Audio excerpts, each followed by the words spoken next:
64 योगिनियां हैं कौन?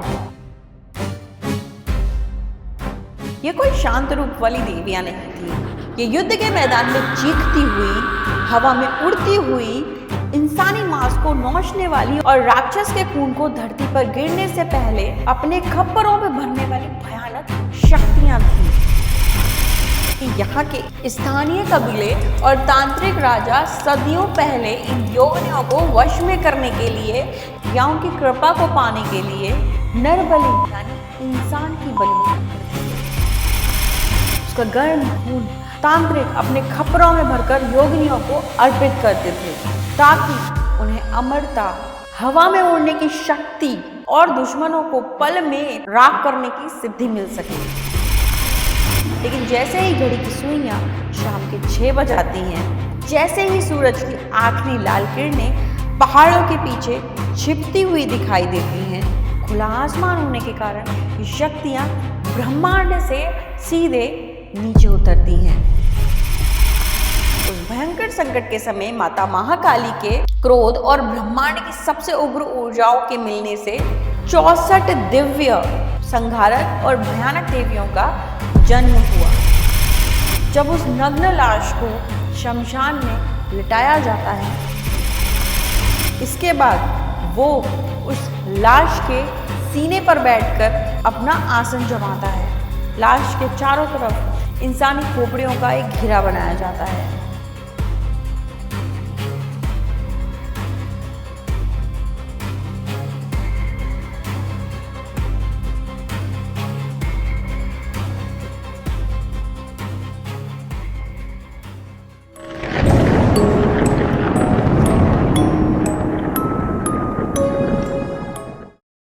नमस्ते दोस्तों, मैं हूं दीपिका और आप सुन रहे हैं रियल विद दीपिका। एक ऐसा कोना जहां हम सच से पर्दा उठाते हैं, जिसे दुनिया अक्सर कहानियां समझकर भूल जाती है। एक ऐसा रास्ता जहां कदम रखने के बाद उजाला पीछे छूट जाता है और सिर्फ गहरा दम घोटने वाला अंधेरा साथ देता है। आज रात अगर आप अकेले हैं तो अपने कमरे की खिड़कियों को बंद कर लीजिए, लाइट्स ऑफ कर लीजिए और अपने हेडफोन्स का वॉल्यूम थोड़ा सा अप कर लीजिए, क्योंकि आज मैं आपको भारत के इतिहास और भूगोल के उस सबसे काले, डरावने पन्ने पर ले जा रही हूँ जहाँ रात का अंधेरा सिर्फ सूरज का ढलना नहीं होता, बल्कि एक ऐसी समानांतर और खौफनाक दुनिया का जागना होता है जिसके बारे में सोचकर ही रूह कांप जाएगी। आज हम बात करेंगे 64 योगिनी मंदिर के बारे में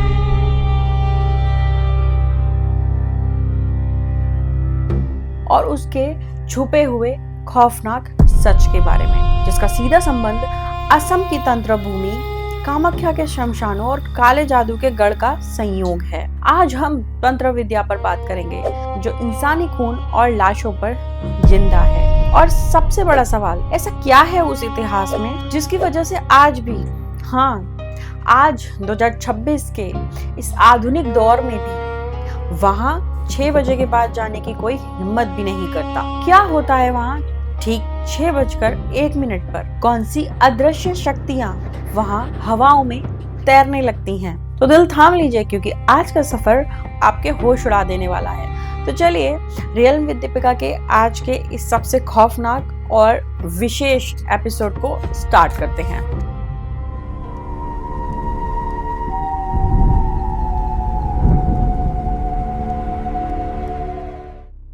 दोस्तों, रहस्य की शुरुआत वहीं से होती है जहां इंसान का दिमाग सोचना बंद कर देता है। जब भी हम और आप 64 योगिनी मंदिर के बारे में सुनते हैं तो हमारे दिमाग में इंटरनेट पर आने वाली वो तस्वीरें आती हैं। उड़ीसा के हीरापुर मंदिर या मध्य प्रदेश के मितावली और मुरैना के वो गोल बिना छत वाले रहस्यमय पत्थर के ढांचे।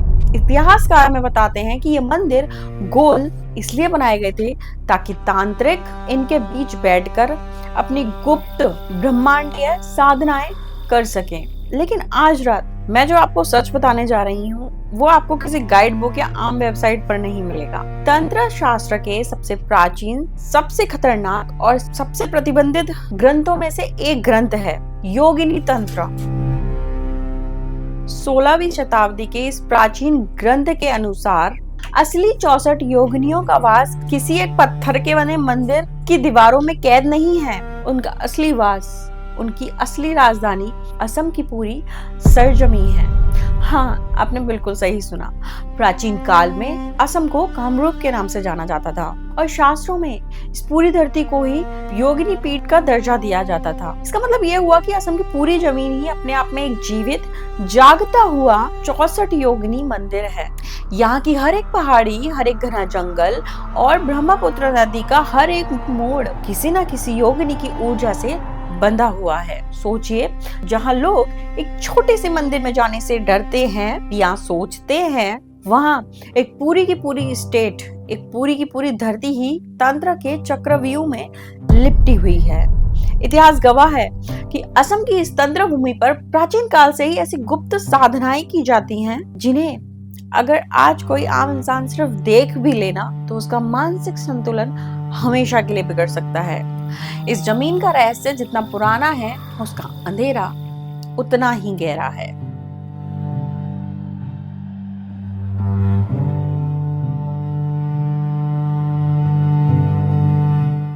लेकिन दोस्तों, यहाँ रुककर खुद से जरा एक सवाल पूछिए कि आखिर ये 64 योगिनियां हैं कौन? क्या ये सिर्फ पौराणिक कहानियां हैं या फिर ये इस ब्रह्मांड की वो शक्तियां हैं जो आज भी हमारे बीच मौजूद हैं? शास्त्रों और प्राचीन पांडुलिपियों के अनुसार जब आदि शक्ति महाकाली ने रक्तबीज नाम के एक भयानक राक्षस का वध करने के लिए अवतार लिया था, तब एक बहुत बड़ी समस्या खड़ी हो गई थी। रक्तबीज को यह वरदान था कि उसके खून की अगर एक भी बूंद धरती पर गिरी तो उसके ही जैसा एक और बलवान दानव प्रकट हो जाएगा। युद्ध के मैदान में जैसे ही माता महाकाली ने उस पर वार किया तो उसके शरीर से रक्त की हजारों बूंदें जमीन पर गिरी और जैसे ही धरती पर वो हजारों रक्त की बूंदें गिरी तो वहां पर हजारों उसके जैसे ही शक्तिशाली राक्षस पैदा होने लगे। उस भयंकर संकट के समय माता महाकाली के क्रोध और ब्रह्मांड की सबसे उग्र ऊर्जाओं के मिलने से 64 दिव्य संहारक और भयानक देवियों का जन्म हुआ और इन्हें ही 64 योगिनियां कहा गया। ये कोई शांत रूप वाली देवियां नहीं थी। ये युद्ध के मैदान में चीखती हुई, हवा में उड़ती हुई, इंसानी मांस को नोचने वाली और राक्षस के खून को धरती पर गिरने से पहले अपने खप्परों में भरने वाली भयानक शक्तियां थीं। उन्होंने राक्षस की एक एक बूंद को हवा में ही पी लिया और पूरे ब्रह्मांड को बचाया। ग्रंथों में लिखा है कि जब युद्ध समाप्त हुआ तो इन योगिनियों का वो उग्र रूप, इनकी खून की प्यास शांत नहीं हुई। वे इस पृथ्वी के घने जंगलों, पहाड़ों और शमशानों में भटकने लगी। धीरे धीरे इस धरती के इंसानों ने, तांत्रिकों ने, अघोरियों ने और प्राचीन राजाओं ने इन शक्तियों की असीमित ऊर्जा को भांप लिया। इन्होंने इन योगिनियों को प्रसन्न करने के लिए तंत्र शास्त्र के सबसे कठिन, सबसे घिनौने और सबसे डरावने रास्ते को चुना, जिसे हम वामाचार मार्ग यानी लेफ्ट हैंड पाथ कहते हैं। असम के प्राचीन कामरूप इतिहास को अगर आप खोलेंगे तो आपको पता चलेगा कि यहाँ के स्थानीय कबीले और तांत्रिक राजा सदियों पहले इन योगिनियों को वश में करने के लिए या उनकी कृपा को पाने के लिए नर यानी इंसान की करते थे। कामाख्या और उसके आसपास की अनाम पहाड़ियों पर जहाँ घने जंगल हैं, रात के सन्नाटे में किसी एक बेगुनाह इंसान को पकड़कर लाया जाता था। उसे नहलाकर, लाल वस्त्र पहनाकर योगिनी चक्र के सामने खड़ा किया जाता था और एक ही झटके में उसकी गर्दन कर दी जाती थी। उसका गर्म खून तांत्रिक अपने खप्परों में भरकर योगिनियों को अर्पित करते थे ताकि उन्हें अमरता, हवा में उड़ने की शक्ति, जी हाँ, हवा में उड़ने की शक्ति और दुश्मनों को पल में राख करने की सिद्धि मिल सके। सोचिए, जिस जमीन को, जिस मिट्टी को सदियों तक इंसानी खून से सींचा गया हो, क्या वो मिट्टी आज पूरी तरह शांत हो सकती है? क्या वो चीखें हमेशा के लिए खामोश हो सकती हैं? बिल्कुल नहीं, वे वही हैं और आज भी सही समय का इंतजार कर रही हैं।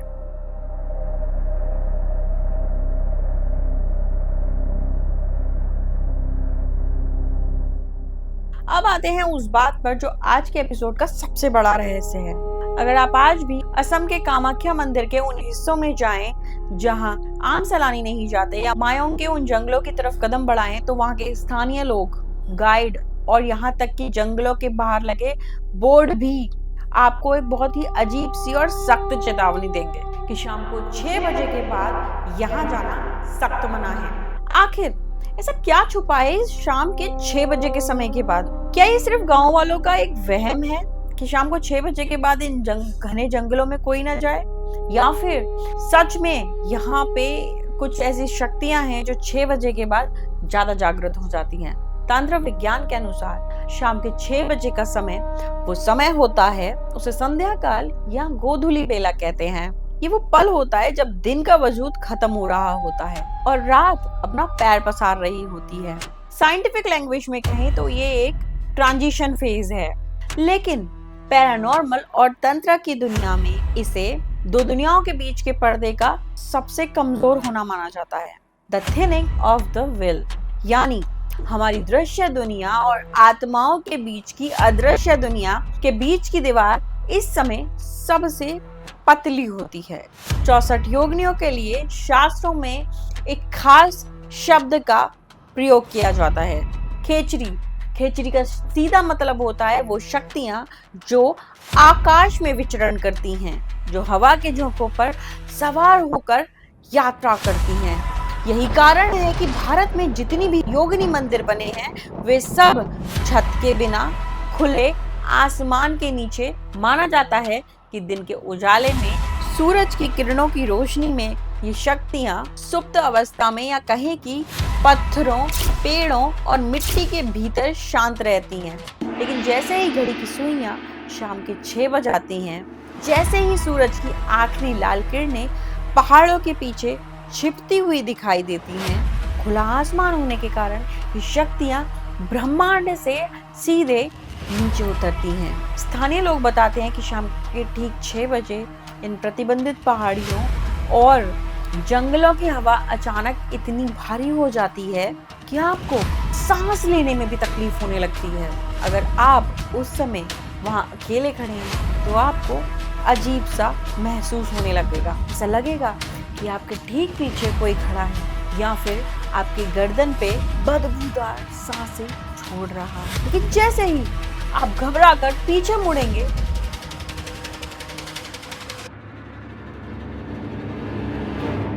वहां कोई नहीं होगा, सिर्फ एक खालीपन होगा और हवा में एक अजीब सी महक तैर रही होगी, जैसे सूखी पत्तियां, शमशान की राख और कोई बहुत पुराना तीखा इत्र एक साथ जल रहा हो।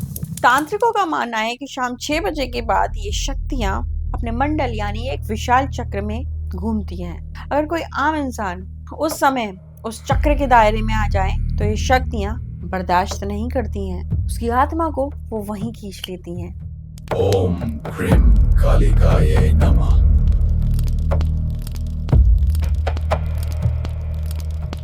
दोस्तों, अक्सर लोग पूछते हैं कि दीपिका, क्या आज के दौर में भी कि तांत्रिक और अखोरी क्या सच में ऐसी खतरनाक क्रियाएं करते हैं? क्या आज भी असम के उन गुप्त कोनों में वो तांत्रिक साधनाएं की जाती हैं?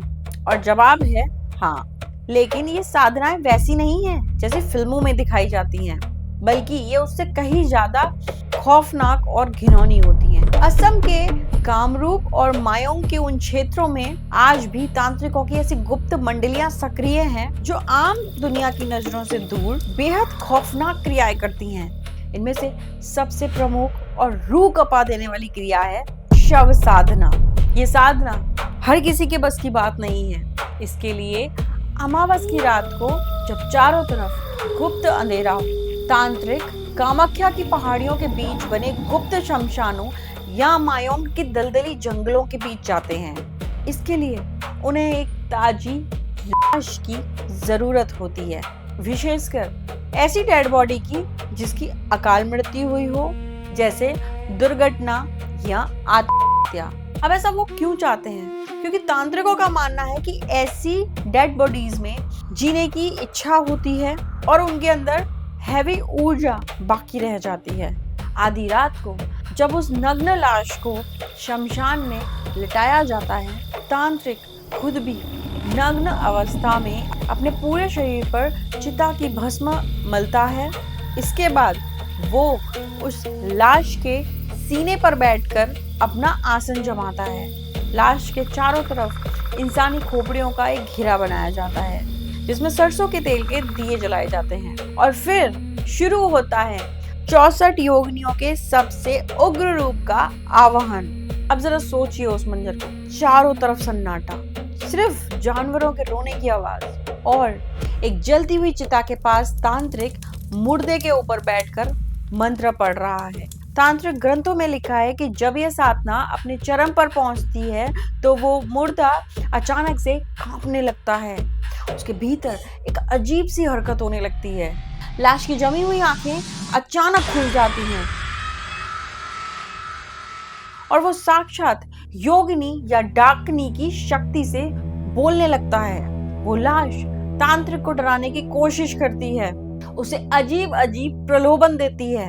अगर तांत्रिक उस समय डर गया या अपनी साधना से उठ गया तो वो लाश वहीं उठकर उसका गला घोट देती है। लेकिन अगर वो तांत्रिक डटा रहा तो वो शक्तियां उसे सिद्ध हो जाती हैं, जिससे वह हवा में चीजें गायब कर सकता है या किसी को भी अपने वश में कर सकता है। इसके अलावा यहाँ एक और तांत्रिक क्रिया बहुत प्रसिद्ध है जिसे स्थानीय भाषा में बाढ़ मारना कहा जाता है।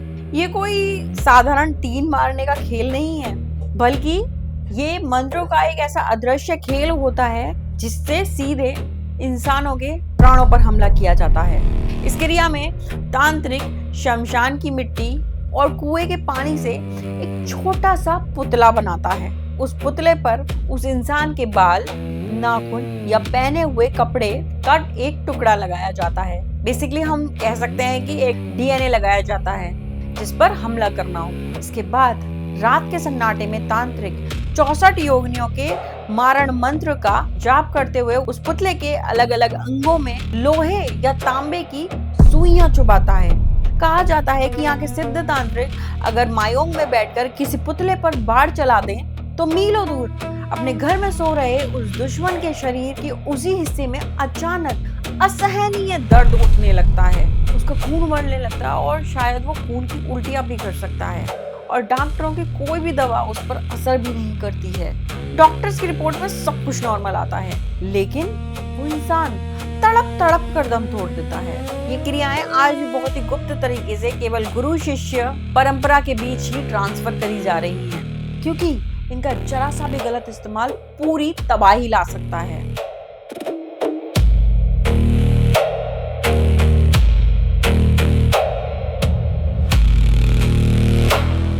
दोस्तों, असम की इस योगिनी शक्ति और खौफ का जिक्र तब तक अधूरा रहेगा जब तक कि हम बात ना कर लें उस जगह की जिसे भारत का ब्लैक मैजिक कैपिटल यानी काले जादू की राजधानी कहा जाता है, मायोंग।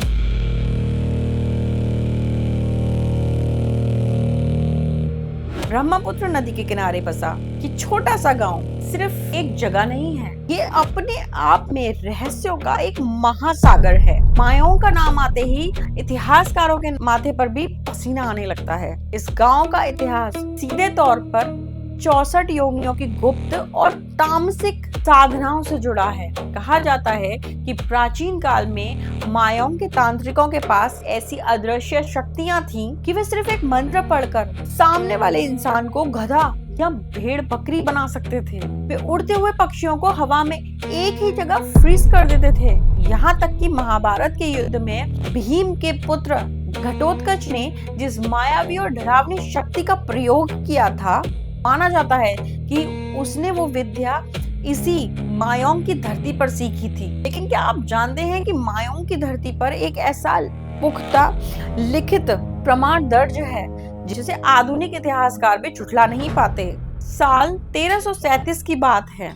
दिल्ली का सुल्तान मोहम्मद बिन तुगलक पूरे भारत को फतेह करना चाहता था। उसने अपनी सबसे ताकतवर और क्रूर सेना की एक बहुत ही बेहतरीन 1 लाख घुड़सवारों की एक विशाल फौज तैयार की और उन्हें असम यानी तत्कालीन कामरूप को जीतने के लिए भेजा। तुगलक की सेना के पास आधुनिक हथियार थे। रास्ते के छोटे मोटे राज्यों को कुचलते हुए वो सेना असम की सीमा में दाखिल हुई। लेकिन जैसे ही उस 1 लाख की सेना ने मायोंग के घने जंगलों और कामाख्या की पहाड़ियों में कदम रखा, इतिहास की किताबों में एक ऐसी घटना दर्ज हुई जो दुनिया के सैन्य इतिहास में कभी नहीं सुनी गई। वो पूरी की पूरी 1 लाख की सेना अचानक गायब हो गई। हाँ, आपने बिल्कुल सही सुना। 1 लाख सैनिक, उनके हजारों घोड़े, उनके हथियार, उनके तंबू, सब कुछ एक ही रात में गायब। उनका एक भी सैनिक कभी वापस दिल्ली नहीं लौटा और ना ही कभी उनकी डेड बॉडीज भी मिली। स्थानीय लोक कथाओं और पुरानी पांडुलिपियों के अनुसार जब तुगलक की सेना आगे बढ़ रही थी, तब मायोंग के तांत्रिकों ने रात के सन्नाटे में इकट्ठा होकर 64 योगिनियों का एक महामंडल तैयार किया और सामूहिक रूप से योगिनियों का आवाहन किया। उसके बाद योगिनियों ने अपनी शक्तियों से वहां पर भयानक ब्रह्मजाल यानी इल्यूजन से ढक दिया। सुल्तान के सैनिकों को रात के अंधेरे में अपने ही साथी सैनिक राक्षस नजर आने लगे थे। वो पागलों की तरह चीखते हुए आपस में ही एक दूसरे की गर्दन काटने लगे। जो बच्चे, उन्हें जंगलों के दलदल और अदृश्य शक्तियों ने हमेशा के लिए धरती के नीचे खींच लिया। आज भी अगर आप वहां मायोंग के सेंट्रल म्यूजियम में जाएंगे तो वहां आपको ताड़ के पत्तों पर लिखी हुई ऐसी पुरानी आधी जली हुई पांडुलिपियां मिलेंगी जिनसे इंसान को गायब करने, हवा में तैरने और जंगली जानवरों को सम्मोहित करने के मंत्र लिखे हुए हैं। लेकिन उन मंत्रों के कई महत्वपूर्ण शब्द और पन्नों को जानबूझकर काला कर दिया गया है या फाड़ दिया गया है ताकि कोई आम इंसान उनका गलत इस्तेमाल ना कर सके। और अंदाजा लगाइए, मायोंग के उन घने जंगलों में आज भी शाम के 6 बजे के बाद सन्नाटा छाया रहता है।